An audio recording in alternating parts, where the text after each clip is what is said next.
Assalamualaikum warahmatullahi wabarakatuh. Halo teman-teman sehat. Apa kabar? Semoga hari ini kita semua selalu diberi kesehatan, rezeki yang lancar, dan hati yang bahagia. Amin ya rabbal alamin. Kenalin, saya dari kota Yogyakarta, kota penuh cerita dan sejarah. Sebelum kita mulai kisah yang akan bikin kalian merinding sekaligus tercerahkan, jangan lupa klik tombol subscribe biar nggak ketinggalan cerita-cerita seru dan bermanfaat lainnya. Pernah nggak kalian merasa buah itu selalu identik dengan sehat? Tapi ternyata, ada buah yang justru bisa jadi racun tersembunyi untuk orang tua kita. Nah, di balik manisnya, ada bahaya yang mengintai. Dan kali ini, aku akan membawamu masuk ke dalam kisah nyata penuh pelajaran tentang 5 buah yang diam-diam berbahaya bagi lansia. Rahasia di balik manisnya mangga. Di sebuah sore yang hangat, Nenek Sumi, usia 72 tahun, duduk di teras rumahnya yang sederhana. Di tangannya, sebuah mangga ranum berwarna kuning keemasan, hadiah dari cucunya yang baru pulang dari pasar.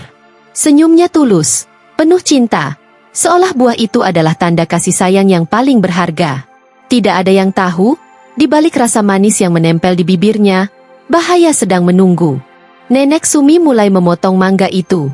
Aroma manis menyebar, membuat cucunya ikut tersenyum senang. "Makanlah, Nek, biar sehat," ucap sang cucu polos. Nenek pun menyuapinya dengan penuh semangat. Namun, tanpa disadari, tubuh lansia tidak lagi sekuat dulu. Gula alami yang terkandung dalam buah ini bisa menjadi bom waktu, terutama bagi penderita diabetes. Malam itu, ketika semua orang terlelap, Nenek Sumi mulai merasa pusing. Tangannya gemetar, keringat dingin membasahi pelipisnya. Ia memegangi dada, berusaha menenangkan diri. "Ah, mungkin hanya lelah," bisiknya. Padahal, gula darahnya sedang melonjak drastis. Sang buah yang manis berubah jadi musuh dalam selimut. Keesokan paginya, keluarga menemukan nenek terbaring pucat. Dokter yang dipanggil buru-buru datang dan berkata, untuk usia beliau, mangga bisa berbahaya jika dikonsumsi berlebihan. Kandungan gulanya tinggi, dan itu memicu lonjakan kadar gula darah. Kata-kata itu seperti tamparan, membuat semua orang sadar bahwa cinta kadang butuh ilmu untuk mengiringinya. Sejak hari itu, mangga tak lagi sekadar buah di rumah Nenek Sumi. Ia jadi simbol bahwa apa yang tampak indah, belum tentu baik untuk semua orang. Setiap gigitan kini penuh pertimbangan. Nenek masih tersenyum tiap kali melihat buah mangga, tapi cucunya tahu, kasih sayang bukan hanya memberi, tapi juga menjaga. Anggur yang membuat lelah. Di sebuah desa kecil dekat pesisir, hiduplah seorang kakek bernama Marjo. Setiap pagi, ia punya kebiasaan sederhana, duduk di kursi bambu tua sambil memegang segenggam anggur ungu segar. Baginya, anggur adalah simbol kemewahan kecil yang bisa ia nikmati setelah seumur hidup bekerja keras di ladang. Rasanya manis, segar, dan membuat hari-harinya terasa lebih hidup. Namun tubuh tua tidak lagi sekuat dulu. Lambat laun, ia mulai merasakan sesuatu yang berbeda. Setelah makan anggur, jantungnya sering berdegup lebih cepat, kakinya terasa berat, dan napasnya pendek. Tapi ia selalu menganggapnya sepele. Hanya capek biasa, pikirnya. Tak seorang pun menyadari, kadar gula dan asam pada anggur telah membebani ginjal serta tekanan darahnya. Suatu pagi, saat matahari baru naik, kakek Marjo berjalan menuju ladang. Dengan keranjang di punggung, ia berniat mencangkul tanah seperti biasanya. Tapi baru beberapa langkah, kakinya mendadak lemas. Ia terduduk, lalu terjatuh di atas tanah yang gembur. Wajahnya pucat, keringat dingin mengucur deras, dan nafasnya terengah. Anggur yang ia kira penambah tenaga, ternyata justru melemahkan tubuhnya. Warga desa segera datang menolong, memanggil anak-anaknya, dan membawanya ke puskesmas terdekat. Dokter yang memeriksanya menggeleng pelan. "Pak Marjo, tubuh lansia seperti Bapak tidak bisa menerima gula berlebih dari anggur. Ginjal Bapak sudah bekerja terlalu keras. Itulah yang membuat Bapak cepat lelah." Kata-kata itu membuat keluarganya terdiam, merasa bersalah karena tak pernah memperingatkannya. Sejak saat itu, anggur tak lagi jadi kebiasaan harian kakek Marjo. Buah itu kini hanya dinikmati sesekali, dengan porsi kecil dan penuh kehati-hatian. Ia belajar bahwa hidup bukan hanya soal menikmati apa yang kita suka, tapi juga menjaga apa yang tersisa dari tubuh yang rapuh. Dan di balik manisnya anggur, tersimpan pelajaran pahit tentang batas manusia. Durian, sang raja yang menyimpan bahaya. Di sebuah kota kecil yang ramai, tinggal seorang ibu bernama Lastri. Usianya 65 tahun, dengan rambut beruban yang ditata rapi dan senyum yang tak pernah lepas dari wajahnya. Suatu sore, anaknya pulang membawa satu keranjang penuh durian. Bau khasnya segera memenuhi ruang tamu, tajam namun menggoda.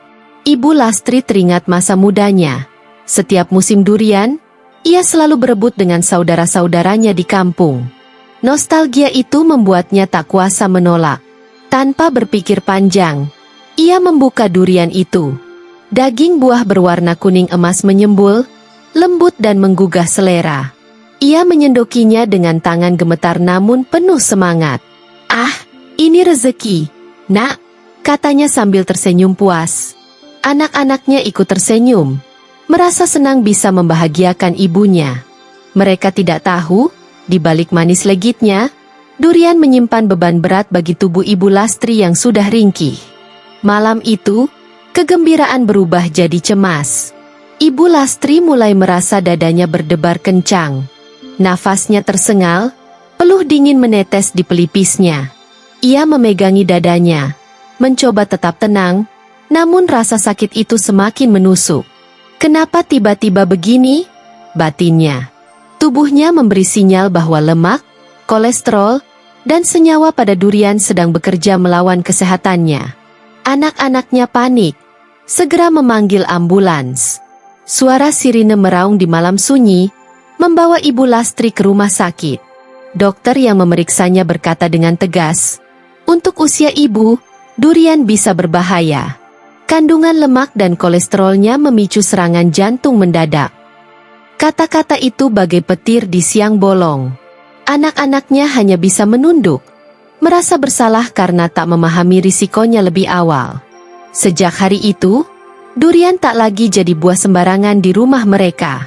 Bukan berarti tak boleh sama sekali, tapi harus sangat hati-hati, hanya sedikit, dan jarang sekali. Durian kini menjadi simbol pengingat, bahwa kenikmatan sesaat bisa membawa petaka jika tidak mengenal batas. Ibu Lastri masih mencintai durian, tapi ia lebih mencintai hidup dan kebersamaan dengan anak-anaknya. Pisang, sahabat yang menjadi lawan. Di sebuah sore yang tenang, Pak Harjo duduk di kursi rotan dekat jendela rumahnya. Usianya 70 tahun, tubuhnya masih tegap meski rambutnya sudah memutih. Di meja kecil di depannya ada sisir pisang matang berwarna kuning keemasan. Baginya, pisang adalah buah sahabat. Sejak muda, ia selalu menjadikannya pengganjal perut selepas bekerja di sawah. Kini, kebiasaan itu tetap melekat. Setelah sholat Asyar, ia pasti menyantap 1 atau 2 buah pisang. Pisang memang terkenal ramah untuk pencernaan, bahkan sering direkomendasikan untuk kesehatan. Tapi tidak semua orang tahu bahwa kandungan kalium yang tinggi bisa menjadi bumerang, terutama bagi mereka yang memiliki masalah ginjal. Pak Harjo sendiri sudah lama diberitahu dokter bahwa ginjalnya bekerja tidak sekuat dulu, namun ia tak pernah benar-benar menghiraukannya. "Ah, pisang itu sehat, tidak mungkin berbahaya," gumamnya. Malam itu, tubuhnya mulai memberi tanda. Ia merasakan kram aneh di kakinya, tangannya terasa kaku, bahkan jantungnya berdetak lebih lambat dari biasanya. Ia mencoba mengabaikannya, tetapi rasa lelah yang berlebihan membuatnya sulit tidur. Anak-anaknya khawatir melihat wajah ayah mereka yang pucat. Pisang, yang selama ini dianggap sahabat, ternyata mulai menunjukkan sisi lawannya. Keesokan paginya, kondisi Pak Harjo semakin buruk. Ia hampir pingsan saat berjalan ke teras. Anak-anaknya panik, segera membawanya ke rumah sakit. Di sana, dokter menjelaskan dengan nada serius, Pak Harjo mengalami hiperkalemia, kadar kalium terlalu tinggi dalam darah. Itu sangat berbahaya bagi jantung, apalagi dengan kondisi ginjal Bapak. Kata-kata itu membuat keluarganya terdiam. Mereka tak pernah menyangka pisang yang sederhana bisa jadi penyebab masalah serius. Sejak saat itu, Pisang tidak lagi jadi teman sehari-hari bagi Pak Harjo. Ia masih boleh menikmatinya, tapi hanya sesekali, dalam jumlah kecil, dan selalu dengan izin dokter. Baginya, pelajaran itu mahal. Sahabat sejati bukan hanya yang selalu ada, tapi yang tahu kapan harus memberi jarak. Pisang kini jadi pengingat bahwa sesuatu yang terlalu berlebihan bisa berubah jadi lawan yang berbahaya. Nangka, manis yang menyiksa. Di sebuah rumah tua di pinggir sawah, Nenek Ratna duduk di kursi goyang sambil menatap halaman. Usianya sudah 68 tahun. Namun senyum ramahnya selalu menenangkan siapa saja yang melihat. Sore itu, seorang tetangga datang membawa sekeranjang nangka matang. Aromanya langsung menyebar, harum manis menusuk hidung. Mata Nenek Ratna berbinar. "Wah, sudah lama sekali saya tidak makan nangka," ucapnya dengan penuh semangat. Nangka dipotong, daging buahnya yang kuning cerah tersaji di atas piring. Teksturnya kenyal, rasanya manis legit, membuat siapapun tergoda. Dengan lahap, Nenek Ratna mengambil beberapa potong. Di kepalanya, ia teringat masa kecil ketika memanjat pohon nangka di kebun bersama teman-temannya. Kenangan itu membuat buah ini terasa lebih istimewa, seolah membawa pulang ke masa silam. Namun malamnya, tubuh Nenek Ratna memberontak. Perutnya terasa penuh, dada sesak, dan ia sulit bernapas. Gas berlebihan dari serat nangka membuat lambungnya tertekan. Ia memegangi perutnya sambil meringis kesakitan. "Kenapa seperti ini?" keluhnya lirih. Cucu-cucunya panik melihat nenek yang biasanya ceria kini meringkuk kesakitan. Keluarganya buru-buru memanggil tenaga medis desa. Seorang perawat datang dan setelah memeriksa, berkata, nangka mengandung gula dan serat tinggi. Untuk penderita MA atau gangguan lambung seperti nenek, ini bisa sangat berbahaya. Kata-kata itu membuat semua orang terdiam. Mereka tak pernah menduga buah manis yang tampak polos bisa menjadi penyiksa tubuh lansia. Sejak kejadian itu, nangka tak lagi sembarangan disantap di rumah Nenek Ratna. Ia masih tersenyum tiap kali mencium aromanya, tapi jarang sekali berani menyentuhnya. Bagi keluarganya, nangka kini menjadi pelajaran penting. Sesuatu yang terlalu manis bisa menjadi pahit bagi tubuh yang rapuh. Manisnya menyiksa, dan kisah itu terus diingat sebagai pengingat bahwa kasih sayang berarti menjaga, bukan sekadar memberi. Pelajaran dari setiap gigitan. Malam itu, di ruang keluarga sebuah rumah sederhana, 5 anggota keluarga berkumpul. Di meja mereka, tersisa kenangan dari hari-hari lalu. Mangga, anggur, durian, pisang, dan nangka. Semua terlihat begitu menggoda. Warna-warni cerah yang selalu kita kenal sebagai simbol kesehatan. Namun bagi mereka, setiap buah itu punya cerita. Cerita tentang bahaya yang pernah menimpa orang-orang tercinta. Mereka menyadari bahwa usia membawa batas. Apa yang dulu bisa dimakan dengan bebas, kini bisa menjadi ancaman. Setiap gigitan buah yang tampak sederhana menyimpan konsekuensi besar bagi tubuh lansia.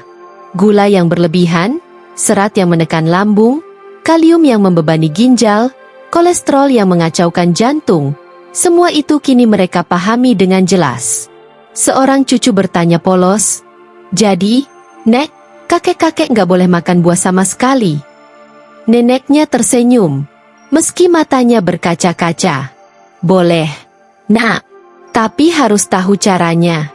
Semua harus ada batasnya. Sedikit, secukupnya, dan kalau bisa tanya dokter dulu." Jawaban itu sederhana, tapi penuh kebijaksanaan. Seakan mengajarkan bahwa hidup sehat bukan hanya soal apa yang kita makan, tapi bagaimana kita menjalaninya dengan bijak. Di balik kisah ini, ada pelajaran penting. Kasih sayang kepada orang tua tidak berhenti pada memberi apa yang mereka suka. Lebih dalam dari itu, kasih sayang berarti menjaga, mengingatkan, bahkan melarang ketika perlu. Karena cinta sejati bukan tentang memanjakan, tapi tentang memastikan mereka tetap bisa bersama kita lebih lama. Akhirnya, buah-buah itu tidak lagi sekadar makanan. Mereka menjadi simbol pengingat bahwa hidup selalu punya dua sisi, yang manis dan yang berbahaya. Tinggal bagaimana kita memilih dan membatasi. Dan bagi para lansia, setiap gigitan harus penuh kehati-hatian, agar hari-hari mereka tetap panjang, sehat, dan penuh kebahagiaan bersama keluarga.